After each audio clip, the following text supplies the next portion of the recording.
हम लोगों ने लास्ट वीडियो लेक्चर में यहाँ तक देखा था कि दो तरह के मर्चेंट मौजूद रहते हैं। एक कैटेगरी होता है जिसको हम श्रेष्ठी कहते हैं और दूसरे कैटेगरी होता है जिसको सतवाह कहते हैं। ठीक है, अब हम लोग यहाँ अब इधर से हम लोग स्टार्ट करते हैं इस टॉपिक को। अभी ये एंशिएंट इंडिया का ये सीरीज चल रहा है। अब हम लोग ये देखते हैं कि कालिदास का जो फेमस वर्क होता है जिसका नाम होता है मेघदूत, और इसका ये उस समय का एक फाइनेस्ट वर्क होता है। ये मैंने पहले भी ये कालिदास के बारे में बहुत डिटेल में चर्चा किया है, तो फिर से ये एक पॉइंट आता है कि मेघदूत जो है इनका एक फाइनेस्ट वर्क होता है उस समय का। कालिदास के द्वारा ये लिखा गया है। ठीक है, अब हम लोग आते हैं नेक्स्ट पे। यहाँ पे जो गुप्ता पीरियड का जो समय होता है वो साइंस एंड टेक्नोलॉजी के लिए बहुत अच्छा समय होता है, स्वर्णिम काल होता है। तो इसमें साइंस एंड टेक्नोलॉजी में बहुत अच्छा खासा डेवलपमेंट हुआ करता है। तो उस समय हम देखते हैं कि जो आर्यभट्ट होते हैं वो गुप्ता पीरियड के समय में ही मौजूद होते हैं। और हम आर्यभट्ट के बारे में जानते हैं कि इसमें ये शून्य के बारे में जो है, ये पृथ्वी जो है वो सूर्य के चारों ओर घूमती है। तो ये सारा जो है हमें आर्यभट्ट के द्वारा ही ये जानकारी मिलती है। और ये एक बुक लिखते हैं जिसका नाम होता है आर्यभट्टीय। तो ये है जो इनका जो बुक है उनका नाम है आर्यभट्टीय, और एक बुक का नाम है सूर्य सिद्धांत। ठीक है, ये दोनों बुक जो है आर्यभट्ट के द्वारा लिखा गया है। ठीक है, ये भी पूछा जा चुका है एग्जाम में। और इसी के समय एक भास्कराचार्य रहता है, ये कौन सा बुक का निर्माण करता है, ये सिद्धांत शिरोमणि। तो ये पूछा जा चुका है। ये भास्कराचार्य आज के समय में कर्नाटका जिस एरिया में वहाँ से ये बिलोंग करते हैं। तो ये सिद्धांत शिरोमणि किनके द्वारा लिखा गया है, ये भास्कराचार्य के द्वारा लिखा गया है। और जो वारामिहिर है इनके द्वारा क्या लिखा है, पंच सिद्धांतिका नाम का किताब लिखा गया है। तो इसको कैसे याद किया जाए, इसके लिए एक ट्रिक है। जैसे कि वारामिहिर है तो वारामिहिर में क्या आता है, वारामिहिर, तो 12 का साउंड आता है। और पंच सिद्धांतिक में आता है 5 का साउंड आता है। तो ये नंबर दोनों को नंबर को रिप्रेजेंट करता है। तो इस तरीके से वारामिहिर और पंच सिद्धांतिका इस ट्रिक से मैंने याद किया है, ऐसे आप समझ सकते हैं। ठीक है, और ये कालिदास का इतना सारा जो है लिटरेचर है, ये बहुत फेमस लिटरेचर है, इसको याद रखना ही चाहिए। क्योंकि ये एक एग्ज़ाम मैंने कई एग्ज़ाम में यूपीएससी से लेकर के स्टेट पीसीएस तक में पूछा जा चुका है कि ये इसके रचयिता कौन है, इनके रचयिता कौन है। तो इनका सारा जो रचना है ये याद रहना ही चाहिए। जैसे कालिदास है तो कालिदास का एक फेमस है कि मेघ दूत है। ठीक है, तो इसका कैसे ट्रिक है, जैसे कि मेघा, ये जैसे कालिदास में क्या था कि काली एक नाम है, मेघदूत में जो है ये मेघ से बना हुआ मेघा, तो मेघा का नाम हो गया। मल्लविका अग्निमित्र, तो मल्लविका हो गया, एक नाम हो गया।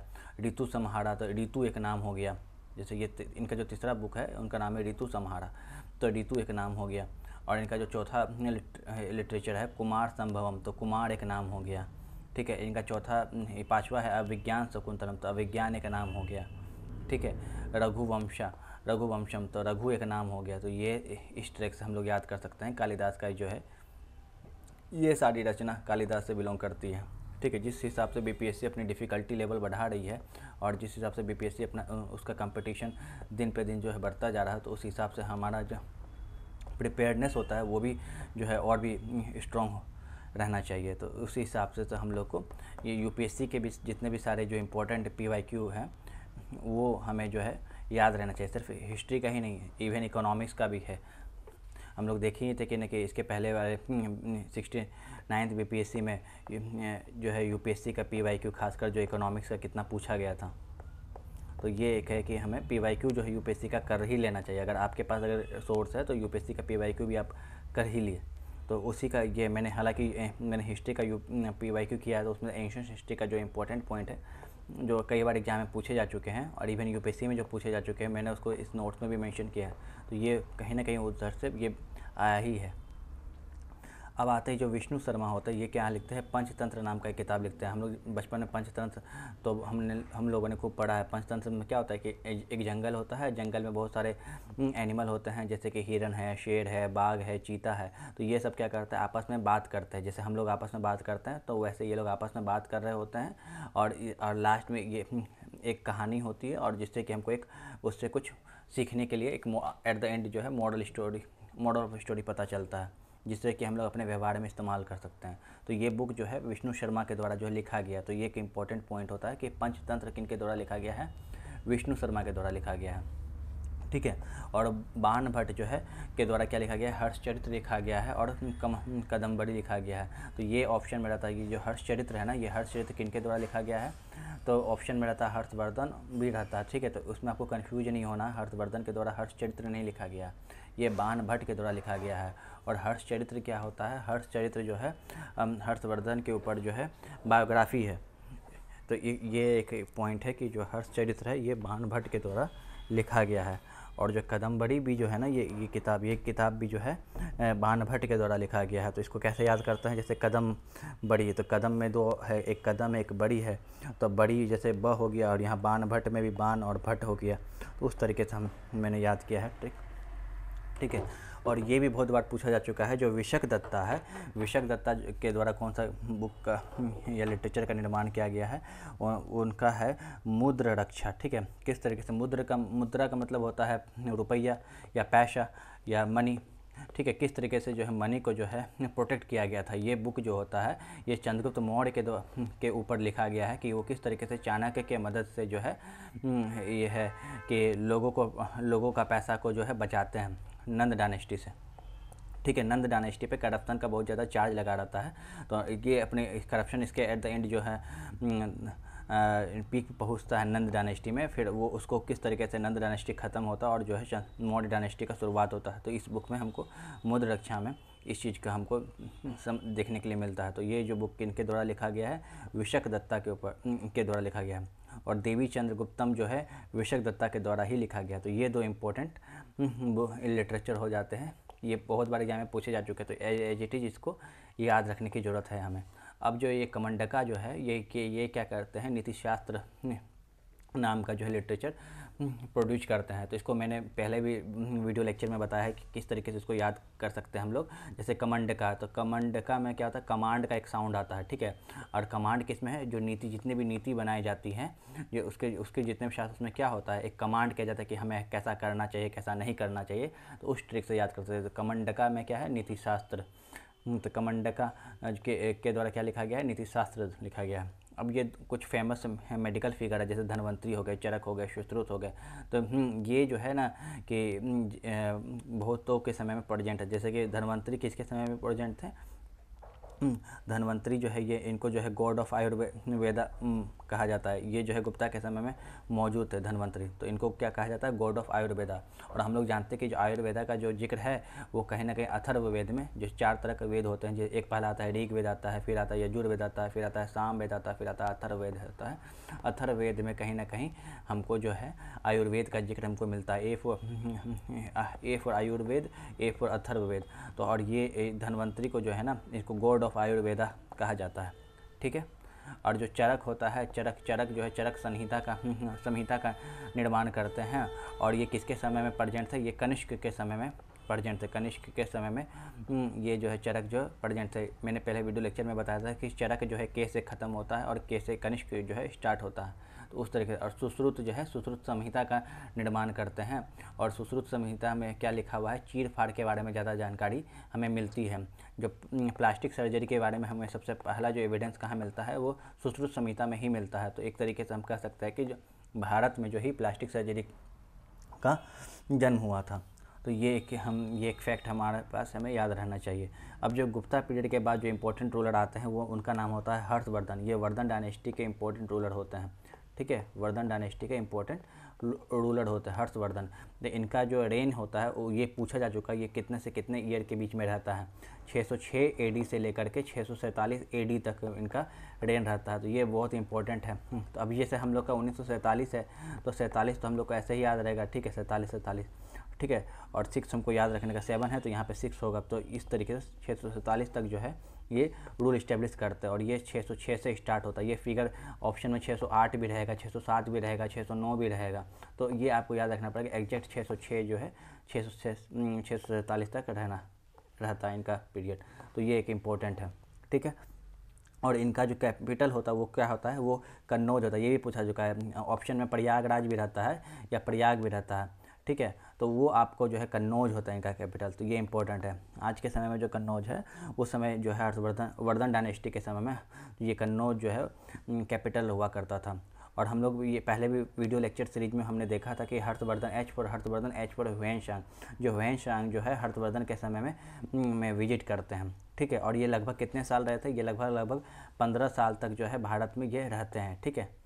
और जो हर्षवर्धन ने एक इम्पोर्टेंट काम क्या किया था कि जो नालंदा यूनिवर्सिटी है, ठीक है, उसके डेवलपमेंट के लिए जो है इन्होंने बहुत सारा चैरिटी फंड किया था, पेट्रोनाइज किया था नालंदा यूनिवर्सिटी को। तो ये भी पूछा जा चुका है क्वेश्चन। तो यहाँ पे एक चीज़ है, पॉइंट होता है कि ऑप्शन में कुमार गुप्ता वन भी रहता था, कन्फ्यूज नहीं होना है। कुमार गुप्ता वन जो है उन्होंने जो है निर्माण करवाया था, फाउंडेशन स्टोन रखा था, ठीक है, नालंदा यूनिवर्सिटी का निर्माण कराया था। लेकिन जो पेट्रोनाइज किया गया था वो ये हर्षवर्धन के द्वारा जो है पेट्रोनाइज किया था। हालांकि और भी रूलर ने पेट्रोनाइज किया था, लेकिन हर्षवर्धन ने भी पेट्रोनाइज किया था। ये एक इम्पोर्टेंट पॉइंट हो जाता है, ठीक है। और ये 2 असेंबली बड़ा फेमस होता है ये हर्षवर्धन के समय में। एक कन्नौज असेंबली जो इनके कैपिटल में जो है असेंबली लगाया जाता था, और एक प्रयाग असेंबली। प्रयाग असेंबली की ये खासियत है कि ये हर 5 साल में एक बार जो है सेटअप किया जाता था, और कन्नौज असेंबली जो है इनके कैपिटल में ये असेंबली सेटअप किया जाता था, ठीक है। कन्नौज असेंबली में ही भी जो है एक फैक्ट है, कन्नौज असेंबली में हर्षवर्धन के द्वारा जो है ह्वेनसांग को सम्मानित किया जाता है, ठीक है। ये भी पूछा जा चुका है, लेकिन ये मुझे नहीं लगता कि बीपीएससी के हिसाब से इतने डीप में जाना चाहिए। लेकिन ह्वेनसांग को सम्मानित कहाँ किया जाता है, कन्नौज असेंबली में। ऑप्शन में प्रयाग असेंबली भी रहेगा, लेकिन आपको मानना है कन्नौज असेंबली, क्योंकि कन्नौज इनका कैपिटल हुआ करता है, ठीक है। हर्षवर्धन के द्वारा जो है सम्मानित किया जाता है ह्वेनसांग को, ठीक है। और ह्वेनसांग जब क्या करते हैं, जब नॉर्थ या ट्रैवल कर लेते हैं तो फिर वो साउथ इंडिया ट्रैवल करते हैं, ठीक है, साउथ इंडिया में। फिर हम लोग आगे देखेंगे उसमें फिर क्या होता है। तो यहाँ से अब स्टार्ट होता है नया टॉपिक कि साउथ इंडिया के कुछ हिस्ट्री के बारे में हम लोग जानते हैं। हालांकि साउथ इंडिया हिस्ट्री अपने आप में जो है बहुत इनरिच है, अगर उसको हम लोग पढ़ने जाएंगे तो फिर बहुत ज़्यादा समय लग जाएगा। हमें एग्ज़ाम के पर्सपेक्टिव से पढ़ना है, तो इससे जो वो पॉइंट को मैं करवाऊँगा जो एग्ज़ाम में बहुत बार आ चुका है, ठीक है। बीपीएससी में नहीं, यूपीएससी में भी। तो यूपीएससी में जो क्वेश्चन मुझे लगता है कि इंपॉर्टेंट है, जो कि हमें याद रखना ही चाहिए बीपीएससी के पर्सपेक्टिव से। हो सकता है कि बीपीएससी अपनी टफनेस दिन पर दिन जितनी बढ़ाते जा रही है, तो उस हिसाब से हमें ये सारी जो फैक्ट याद रखने की ज़रूरत है। अब जैसे मेगालिथ कहाँ फाइंड किया गया है, हमारे सेकेंड सेंचुरी बीसी तक में हमें साउथ इंडिया में हमें देखने के लिए मिलता है। तो मेगालिथ कहाँ मिलता है, साउथ इंडिया। तो मेगा का मतलब होता है बड़ा, ठीक है, बड़ा बड़ा, और लिथ का मतलब होता है पत्थर, ठीक है। तो बड़ा बड़ा पत्थर हमको कहाँ मिलता है, बड़ा बड़ा पत्थर हमको साउथ इंडिया में हमको देखने के लिए मिलता है। तो ये पूछा जा चुका है कि कहाँ मिलता है, साउथ इंडिया में मिलता है। तो वो एक फेमस डायनेस्टी होता है पल्लवा डायनेस्टी, ठीक है। तो इसके ये पूछा जा चुका है कि पल्लवा डायनेस्टी के संस्थापक का नाम क्या है। तो इनके संस्थापक का नाम है सिम्हा विष्णु, ठीक है। पल्लवाज में ये सिम्हा विष्णु इनके संस्थापक का नाम है।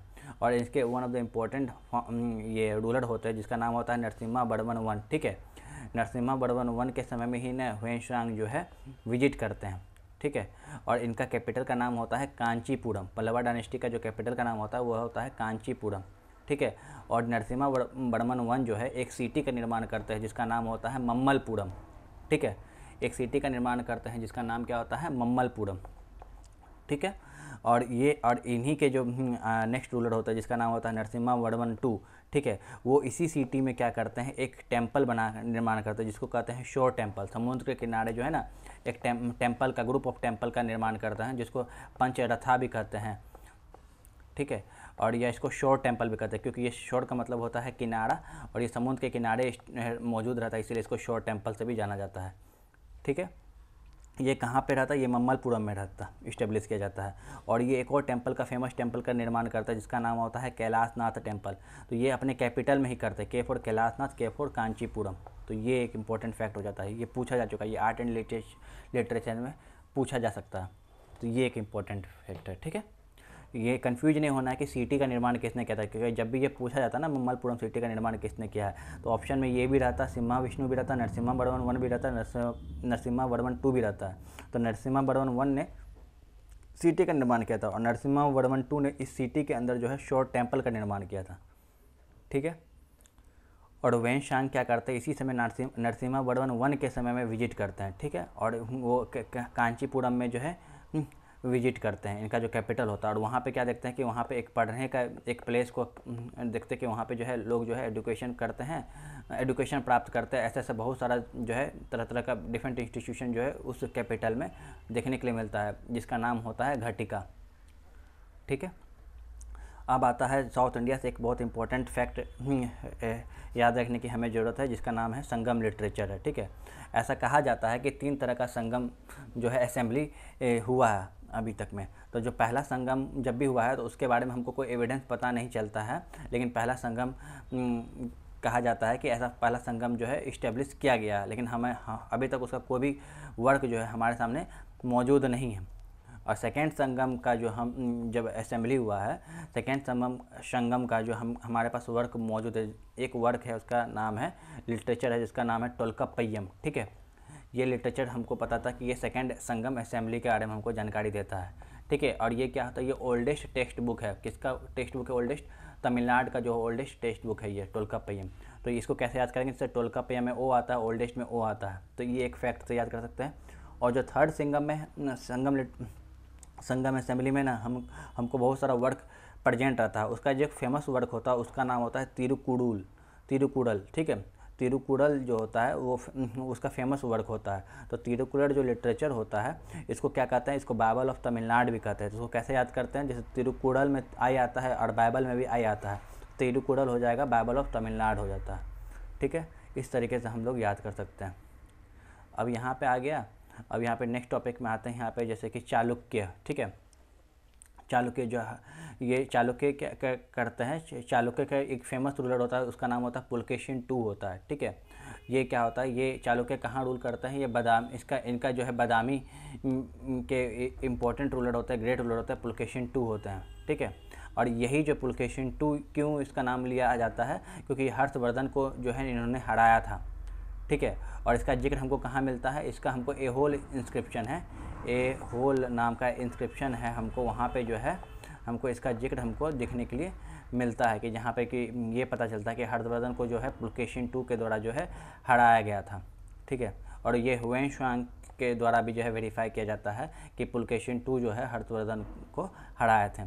तो ये एक इम्पोर्टेंट फैक्ट होता है। अब यहाँ पे यह नेक्स्ट आता है कि चालुक्य के बाद कौन रूल आता है? किसका? राष्ट्रकूटाज का डायनेस्टी आता है रूल करने के लिए। तो ये आता है चालुक्य हो गया, फिर राष्ट्रकूटाज आता है, फिर राष्ट्रकूटाज के एक रूलर होता है जिसका नाम होता है कृष्णा I। ठीक है, और कृष्णा I जो है ये टेम्पल का, कैलाशनाथ टेम्पल का निर्माण करते हैं। कैलाशनाथ का टेम्पल का निर्माण करते हैं। कहाँ पे करते हैं? एलोरा में करते हैं। ठीक है, ये बहुत फेमस है, आप गूगल भी कर सकते हैं। बहुत मैग्निफिसेंट टेम्पल है, एक ही पत्थर से जो है उसको तो नक्काशी करके बनाया गया है। किसके द्वारा बनाया गया है? कृष्णा I के द्वारा बनाया गया है। ये पूछा जा चुका है क्वेश्चन।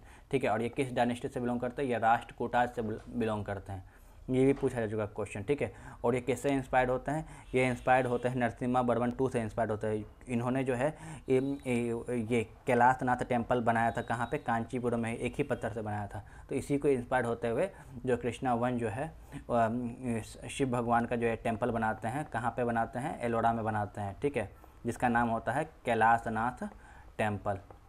तो कंफ्यूज नहीं होना, 2 कैलाशनाथ टेम्पल, एक ये कैलाशनाथ टेम्पल है और एक एलोरा में कैलाशनाथ टेम्पल है। और जो कांचीपुरम में के4 कैलाशनाथ, ये टेम्पल जो है नरसिम्हा-वर्मन II के द्वारा बनाया जाता है।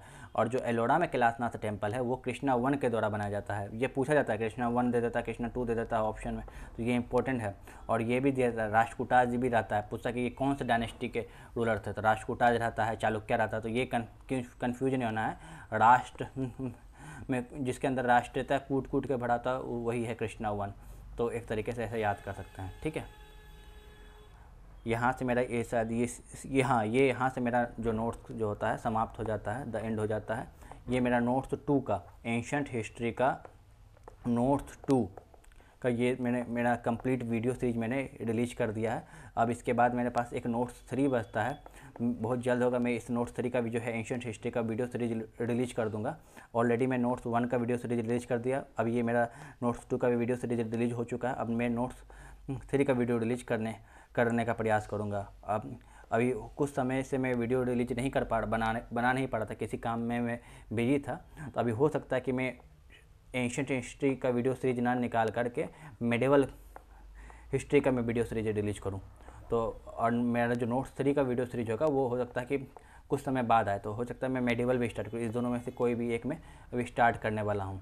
आप ये नोट्स अगर कर लेते हैं, मेरा नोट्स 1 है, नोट्स 2 है और नोट्स 3 कर लेते हैं ना, तो आपको मुझे लगता है कि ऐसा कोई क्वेश्चन नहीं होगा ना जो बीपीएससी में एंशियंट हिस्ट्री से आप सॉल्व नहीं कर पाएंगे। हालांकि ये वीडियो सीरीज काफ़ी लंबा हो चुका है, लेकिन इतना इनरिच मैंने इस वीडियो को बनाया है कि आप इसको अगर देख लेते हैं 1 से 2 बार या 3 बार भी देख लेते हैं, अगर सारा पॉइंट आपको याद रह जाता है तो आपको एक अलग कॉन्फिडेंस आपको देखने के मिलेगा एग्ज़ाम में। तो खैर अब हम लोग मिलते हैं नेक्स्ट वीडियो में, अभी के लिए यहाँ इतना ही। Thank you.